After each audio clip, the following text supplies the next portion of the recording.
পুরোদমে Iran, Israel ও Hezbollah যুদ্ধ চলছে, আর এই মুহূর্তে আমাদের হাতে এসেছে যুদ্ধের সবথেকে তাজা আপডেট সংবাদ। প্রথমে জানাবো, মুহুর্মুহু হামলার ভয়ে লুকালো লক্ষাধিক ইসরায়েলি। ইয়েমেনের হুতি গোষ্ঠী বিদ্রোহী আনসারুল্লাহ ইসরায়েলের বেন গুরিয়ন আন্তর্জাতিক বিমানবন্দরে দুটি ব্যালিস্টিক ক্ষেপণাস্ত্র হামলা চালিয়েছে। আজ এই হামলা সংঘটিত হয়েছে। এই হামলার আগে বিমানবন্দর লক্ষ্য করে একটি ড্রোন হামলার কথাও জানিয়েছে হুতিরা। এই হামলায় সেখানে লক্ষাধিক ইহুদিরা পালিয়ে যায়। এরপর জানাবো, গাজায় ইসরায়েলি হামলা বৃদ্ধি, কাতারে ফের যুদ্ধবিরতির শুনানির আলোচনা। কাতারের দোহায় নতুন করে গাজার যুদ্ধবিরতি আলোচনা শুরু হয়েছে। ইসরায়েল ও হামাস উভয় পক্ষই বিষয়টি নিশ্চিত করেছেন। এদিকে যুদ্ধবিরতির আলোচনার মধ্যেই গাজায় হামলা তীব্রতর করেছে দখলদার ইসরায়েলি বাহিনী। আজ এক প্রতিবেদনে এই তথ্য জানিয়েছে কাতার ভিত্তিক সংবাদ মাধ্যম আল জাজিরা।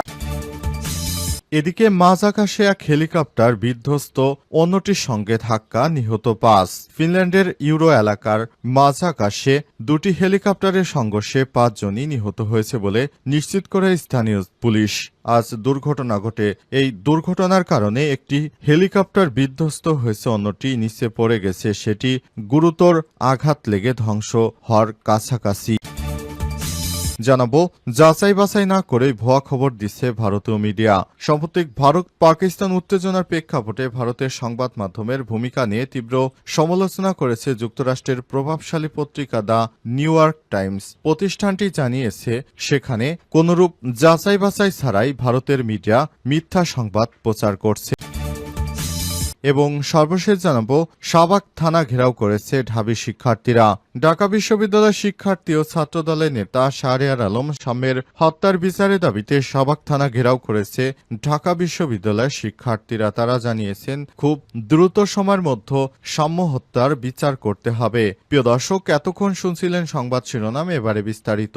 তবে তার আগে বন্ধুরা, অনুরোধ থাকবে এই সংবাদটিতে একটি লাইক দিন। এই চ্যানেলে আপনি নতুন হয়ে থাকলে আমাদের সংবাদটি দেখতে দেখতে চ্যানেলটি সাবস্ক্রাইব করে রাখুন। কমেন্ট করে বন্ধুরা আপনার মূল্যবান মতামত জানিয়ে দিন আপনি বিশ্বের কোন দেশ থেকে বা বাংলাদেশের কোন স্থান থেকে আমাদের সংবাদটি দেখছেন এবং শুনছেন।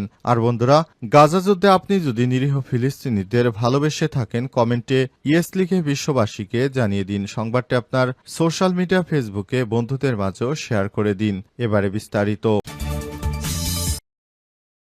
গাজায় ইসরায়েলি হামলা বৃদ্ধি, কাতারে ফের শুরু যুদ্ধবিরতির আলোচনা। কাতারের দোহায় নতুন করে গাজার যুদ্ধবিরতি আলোচনা শুরু হয়েছে। ইসরায়েল ও হামাস উভয় পক্ষই বিষয়টি নিশ্চিত করেছে। এদিকে যুদ্ধবিরতির আলোচনার মধ্যেই গাজায় হামলা তীব্রতর করেছে দখলদার ইসরায়েলি সেনারা। এক প্রতিবেদনে তথ্য জানিয়েছে কাতার ভিত্তিক সংবাদ মাধ্যম আল জাজিরা। ইসরায়েলের প্রতিরক্ষা মন্ত্রী ইসরায়েল কার্তোস আজ এক বিবৃতিতে বলেছে, দোহায় হামাস প্রতিনিধি দল জিম্মি চুক্তির বিষয়ে আলোচনায় ফিরে এসেছে। কার্তোসের মতে ইসরায়েল কোনো শর্ত ছাড়াই আলোচনায় অংশ নিয়েছে। ফিলিস্তিনি প্রতিরোধ আন্দোলন হামাসের মিডিয়া উপদেষ্টা তাহের আল নোনো সংবাদ মাধ্যম রয়টার্সকে নিশ্চিত করেছেন, কোনো শর্ত ছাড়াই গাজায় যুদ্ধবিরতির নতুন দফা নিয়ে পরোক্ষ আলোচনা শুরু হয়েছে। তিনি আরো বলেছেন, হামাসের প্রতিনিধি দল তাদের অবস্থান যুদ্ধ বন্ধ করার প্রয়োজনীয়তা, বন্দি বিনিময়, গাজা থেকে ইসরায়েলি সেনা প্রত্যাহার, মানবিক সহায়তা এবং গাজার জনগণের সমস্ত চাহিদা পূরণের অনুমতি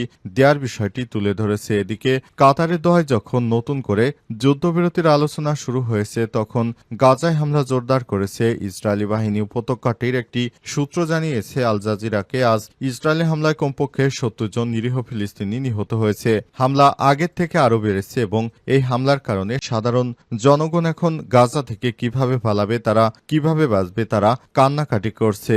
তাদের পালানোর কোনো পথ নেই, যাওয়ার কোনো জায়গা নেই। মাঝ আকাশে এক হেলিকপ্টারকে অন্যটির ধাক্কা, নিহত ৫। ফিনল্যান্ডের ইউরো এলাকায় মাঝ আকাশে দুটি হেলিকপ্টারের সংঘর্ষে ৫ জনই নিহত হয়েছে বলে নিশ্চিত করেছে স্থানীয় পুলিশ। শনিবার এই দুর্ঘটনা ঘটে। দুটি হেলিকপ্টারই এস্তোনিয়ার রাজধানী মুহুর্মুহু হামলার ভয়ে লুকালো লক্ষাধিক ইসরায়েলি। ইয়েমেনের হুতি বিদ্রোহী গোষ্ঠী আনসারুল্লাহ ইসরায়েলের বেন গুরিয়ন আন্তর্জাতিক বিমানবন্দরে দুটি ব্যালিস্টিক ক্ষেপণাস্ত্র হামলা চালিয়েছে রোববার। এই সংগঠিত ওই হামলার আগে বিমানবন্দর লক্ষ্য করে একটি ড্রোন হামলার কথাও জানায় হুতি বিদ্রোহীরা। হুতিদের সামরিক মুখপাত্র ইয়াহিয়া সারি জানিয়েছেন, হামলায় ব্যবহৃত হয় একটি হাইপারসনিক প্যালেস্টাইন 2 ক্ষেপণাস্ত্র এবং একটি জুলফিকার ব্যালিস্টিক ক্ষেপণাস্ত্র। তিনি একে একটি গুরুত্বপূর্ণ অপারেশন বলে অভিহিত করেছেন। এই হামলায় বিমান চলাচল বিঘ্ন ঘটে এবং লক্ষাধিক ইসরায়েলি নাগরিক বোম শেল্টারে আশ্রয় নেয়। তবে ইসরায়েলি কর্তৃপক্ষ এখনও এই হামলার কোনো ক্ষয়ক্ষতির বিষয় নিশ্চিত করেনি। এর আগে হুতিরা জানিয়েছে তারা বেন গুরিয়ন আন্তর্জাতিক বিমানবন্দর লক্ষ্য করে ইয়াফা নামক ড্রোন পাঠিয়েছিল। হুতিরা দাবি করেছে গাজায় ইসরায়েলের গণহত্যামূলক অভিযানের জবাবে তারা এই হামলা চালিয়েছে। তারা মুসলিম বিশ্বকে আরও সক্রিয় হওয়ার আহ্বান জানায়। একই সঙ্গে আন্তর্জাতিক সম্প্রদায়ের নিরাপত্তাকে মানবিক বিপর্যয়ের পরোক্ষ সহযোগিতা হিসেবে আখ্যা দেয়। এই ঘোষণার কয়েকদিন আগে ইসরায়েলি প্রতিরক্ষামন্ত্রী ইসরায়েল কার্টোস হুতিদের চলমান হামলার জবাবে হুতির শীর্ষ নেতা আব্দুল মালিক আল হুতি সহ নেতৃত্ব পর্যায়ে হত্যার হুমকি দেন। তিনি আরও বলেছেন, যেভাবে হামাস ও হিজবুল্লাহ নেতাদের টার্গেট করা হয়েছে তেমনভাবেই হুতিদেরও করা হবে। উল্লেখ্য, হুতি মাঝাকাশে এক হেলিকপ্টারকে অন্যটির ধাক্কা, নিহত 5। ফিনল্যান্ডের ইউরো এলাকায় মাঝাকাশে দুটি হেলিকপ্টারের সংঘর্ষে 5 জনই নিহত হয়েছে বলে নিশ্চিত করেছে স্থানীয় পুলিশ। শনিবার এই দুর্ঘটনা ঘটে। দুটি হেলিকপ্টারই এস্তোনিয়ার রাজধানী তালিন থেকে একসঙ্গে যাত্রা শুরু করেছিল এবং ফিনল্যান্ডের পাইকারজাভির দিকে যাচ্ছিল। ফ্লাইট পরিকল্পনা অনুযায়ী একটি হেলিকপ্টারে ছিল 2 জন, অন্যটিতে ছিল 3 জন। পুলিশ জানিয়েছে, ইউরো বিমানবন্দরের কাছাকাছি এই দুর্ঘটনা ঘটে। ফিনল্যান্ডের গোয়েন্দা সংস্থার প্রধান পরিদর্শক জোনাহেস সিরিলা বলেছেন, হেলিকপ্টার দুর্ঘটনায় 5 জনের প্রাণহানি হয়েছে। স্থানীয় সংবাদ মাধ্যমগুলো জানিয়েছে, নিহতদের মধ্যে বেশ কয়েকজন ব্যবসায়ী ছিলেন। ফিনিশ পত্রিকা ইলতালে হতি এক প্রত্যক্ষদর্শীর বরাত দিয়ে জানিয়েছে, দুর্ঘটনার সময় তিনি একটি হেলিকপ্টারকে অন্যটিতে ধাক্কা দিতে দেখেছেন। পরে একটি দ্রুত গতিতে নিচে পড়ে যায় আর অন্যটি ধীরে ধীরে মাটিতে আছড়ে পড়ে। প্রত্যক্ষদর্শীরা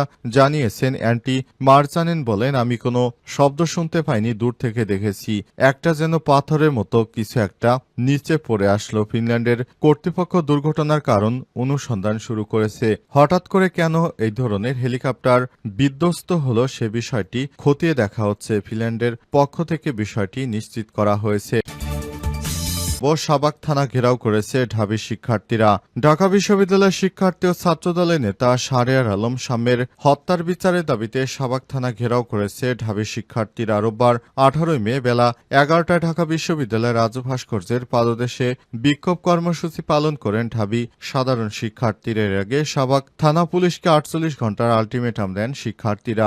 48 ঘণ্টার আলটিমেটাম শেষ হওয়ার পরই দুপুর 12টায় শাহবাগ থানা ঘেরাও করেছেন তারা। এ সময় ঢাকা বিশ্ববিদ্যালয়ের ভাইস চ্যান্সেলর রাজু ভাস্কর্যের সামনে এসে সাম্য হত্যার বিচারের দাবিতে সংহতি জানান। এরই মধ্যে শাহবাগ থানায় ঢাকা বিশ্ববিদ্যালয় শিক্ষক পরিষদ এবং সাধারণ শিক্ষার্থীদের মধ্য থেকে একটি প্রতিনিধি দল পুলিশের সঙ্গে বৈঠকে বসেছে। বৈঠক শেষে সাম্য হত্যার বিচারের সার্বিক পরিস্থিতি এবং অগ্রগতি সংবাদ সম্মেলনের মাধ্যমে জানানোর কথা রয়েছে বলে জানানো হয়েছে। সংবাদ সম্মেলনে সাম্য হত্যার বিষয়টি নিশ্চিত করা হয়। প্রথমে তারা শাহবাগ থানা ঘেরাও করেছে যাতে করে যারা সাম্য হত্যার পেছনে জড়িত তাদেরকে গ্রেপ্তার করা হয়। সাম্যকে হত্যার ঘটনার পর এ পর্যন্ত 3 জনকে গ্রেপ্তার করা হয়েছে। তাদেরকে থানায় সোপর্দ করা হয়েছে। তারা সবাই শরীয়তপুরের বাসিন্দা, কিন্তু তাদেরকে গ্রেপ্তার করার পরও কোনো উপযুক্ত শাস্তি এখনো দেয়া হয়নি এই দাবি করে শিক্ষার্থীরা শাহবাগ থানা ঘেরাও করেছে। এছাড়াও ঢাকার আরও একটি পয়েন্টে ইশরাককে মেয়র বানানোর শপথ পড়ানোর জন্য বিএনপির নেতাকর্মীরা এবং সাধারণ জনতা সেখানে ঘেরাও করেছে। তারা ডিএসসিসির এলাকায় উপদেষ্টা আসিফ মাহমুদ সজীব ভূঁইয়াকেও অবাঞ্ছিত ঘোষণা করেছে এবং তারা উপদেষ্টা আসিফ মাহমুদ সজীব ভূঁইয়ার পদত্যাগের দাবিতে মাঠে নেমেছে। সমস্ত স্থাপনায় তারা তালা মেরে দিয়েছে। তাদের একটাই দাবি, ইশরাক হোসেনকে সেখানে মেয়র ঘোষণা করতে হবে।